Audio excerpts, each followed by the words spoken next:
panic and think something was wrong with me because I tried to figure out my life and it wasn't working in that straight line. It was 2010 and YouTube was only 5 years old.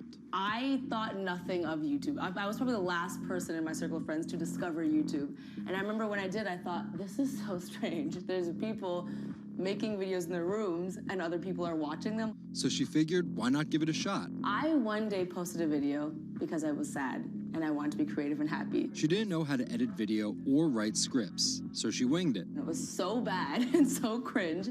And my expectation was literally nothing. I was like, I'm gonna put this video up. A couple of my friends are gonna watch it, probably make fun of me, and that's gonna be the end of this. The second and third video came from, wait, 70 people watched my first one. Can I get 80 to watch the next one? She kept creating, she kept posting, and the viewers kept coming.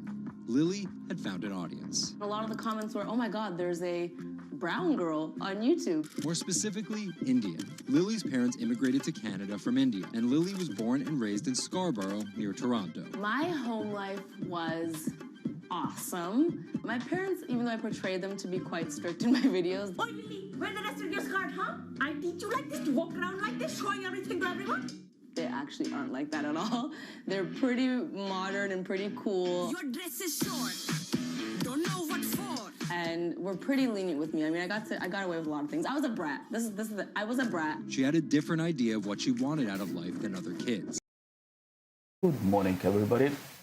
As you can see, I'm placing a stop on profit for the position we had on euro, as you can see from our ticker, at 1.18676. I am placing stop on profit at 1.18626.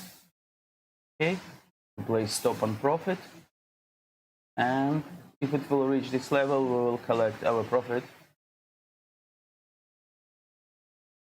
Lily's favorite hip-hop song by Lil Mo featuring Fabulous. I love the song so much because it was one of the only songs at the time that was an empowering female song, where Lil Mo's going on about, like, I will save guys with my superpowers, and I will save girls with my superpowers, and I am Superwoman. I thought, this name that I've had for so long that empowered me when I was younger, I'm gonna make this my screen name. Maybe there should be a new series. Superwoman didn't just burst onto the scene overnight with a viral video. It was a steady climb fueled by hard work. The moment that I thought this is going somewhere and this could be a career was the first time I performed internationally. It was in India. And it was the first time where I was truly across the world and people knew my videos. Singh has transformed herself from a bratty kid to an internet personality to a media mogul. She starred in a feature film, A Trip to Unicorn Island, in 2016. And her book, How to Be a Boss, hit the New York Times bestseller list in 2017 while she was on a 30-city international tour. Lily started out with the goal of getting millions of subscribers and financial security. Hurry the hell up! But after surpassing those goals, success has new meaning. I've really come to terms with the fact that my definition of success is what's the best legacy I can leave behind. And it's not the number of views, the number of subscribers. It is the number of people that can say, this girl changed my life or changed something in my life positively.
is often found in the brains of deceased athletes, military veterans, and others with a history of repetitive brain trauma. Hundreds have donated their brains to the VA Boston University Concussion Legacy Foundation Brain Bank. This is a former NFL player who died in his early 70s, and this is a veteran who also died in his early 70s. Dr. Ann McKee dissects these brains. The hippocampus and the mammillary bodies are very important for memory. I can see that they're slightly affected. McKee recently dissected the brain of former New England Patriots player Aaron Hernandez, who was convicted of murder and later committed suicide. You'll see right away that the brain is showing signs of shrinkage. You can see the crevices in the brain that you can't see in the normal. McKee says Hernandez's severe case of CTE impacted his decision-making, depression, and ability to control rage and aggression. Right now, she thinks we're underestimating how many people have CTE. We were able to distinguish between CTE and controls and CTE and Alzheimer's disease. The next question is, can we do this in the blood, and can we do this in living people? And we aren't there yet with those answers. But the need for a diagnosis in the living is motivating companies such as Quanterix in Lexington, Massachusetts, to work faster on technology that could diagnose concussions and CTE in as few as 30 minutes. Kevin Rosovsky is the CEO. It's like a high-powered microscope. And so by doing that, we can see little biomarkers that you couldn't see before in the blood. Quanterix received a grant from the NFL and just went public. Since then, its stock is up more than 40%. The company sells a machine called Simoa for $175,000 to other biotechs, hospitals, and researchers. And for the first time in history, we're able to see brain health in blood, and that's a major breakthrough, and that's leading to less invasive testing, and we've already been able to see evidence of concussions, and there's the beginning evidence of being able to see the accumulated effect of concussions. Quanterix is also trying to detect Alzheimer's disease, multiple sclerosis, and ALS. Rosovsky says he thinks diagnosing concussions will be easier than diagnosing CTE. Diagnosing CT in the living probably is a couple years away. We're real excited to see the progress, but reducing some of that work into actual tests in the laboratory takes time. There's regulatory approvals.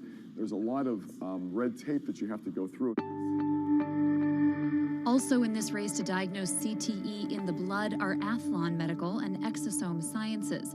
And New York's Mount Sinai Hospital is scanning for the disease in the living. But it's just one step in a series of questions for those with serious head trauma. There's still no cure for CTE. Even if we had a great idea for a treatment, there's no way to test whether it's effective or not. So that's the enormous advance that we'll get if we can develop a biomarker for this disease. In Boston, Ann Mostu, Bloomberg News.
Position closed on euro at 118.626.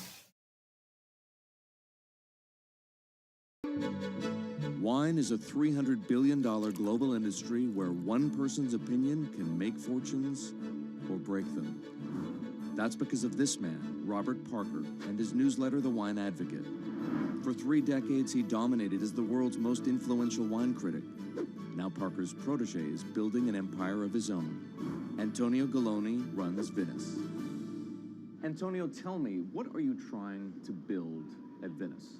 Well, at Venice, we started with the idea in 2013 of building a world-class platform. We have a database of about 250,000 professionally written reviews. On Delectable, we have 7 million user reviews.